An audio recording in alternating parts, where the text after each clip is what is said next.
Vice chancellor doctor Robert Habeck, Bharat सरकार के मंत्रीगण,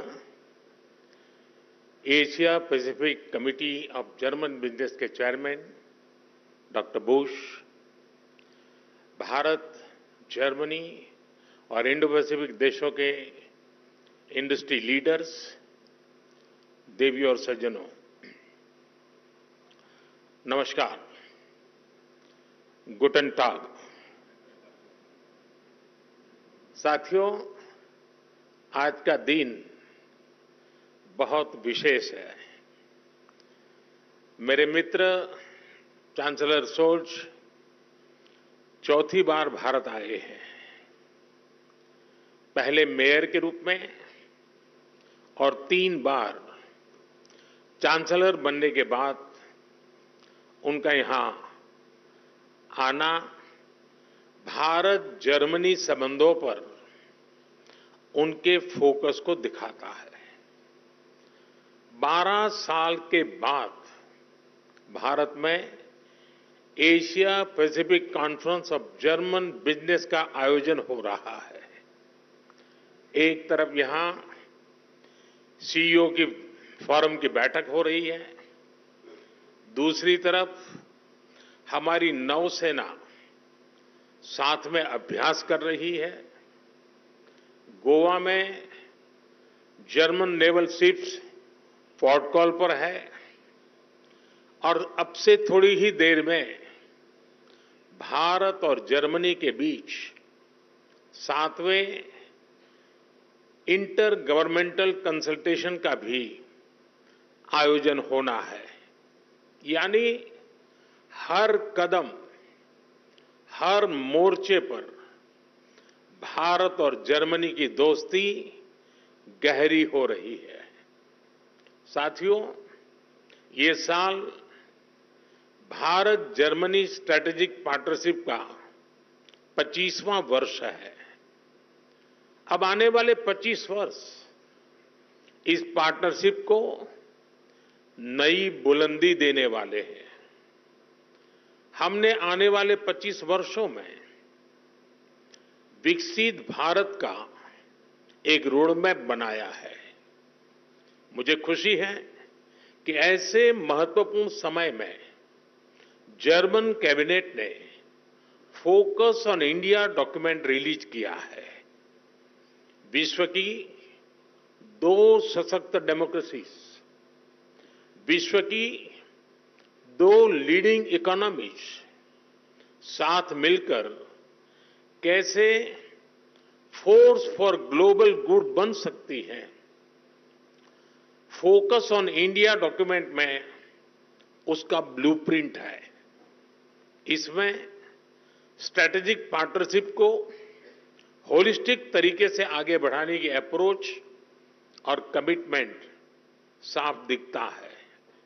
खास तौर पर भारत की स्किल्ड मैन पावर पर जर्मनी ने जो भरोसा जताया है वो अद्भुत है।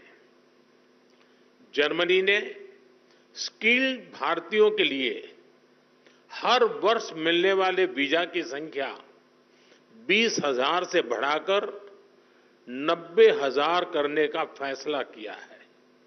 मुझे विश्वास है कि इससे जर्मनी की ग्रोथ को नई गति मिलेगी।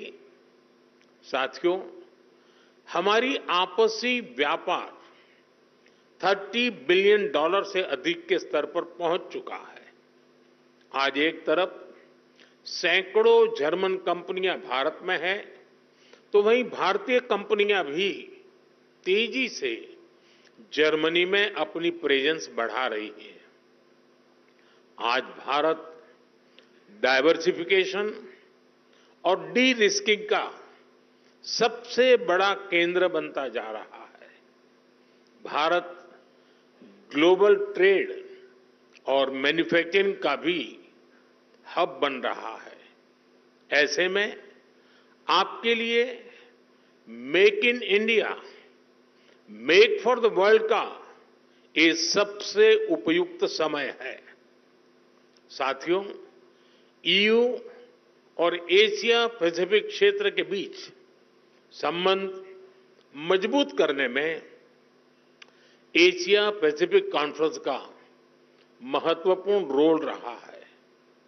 लेकिन मैं इस मंच को सिर्फ ट्रेड और इन्वेस्टमेंट के सीमित दायरे में ही नहीं देखता हूं।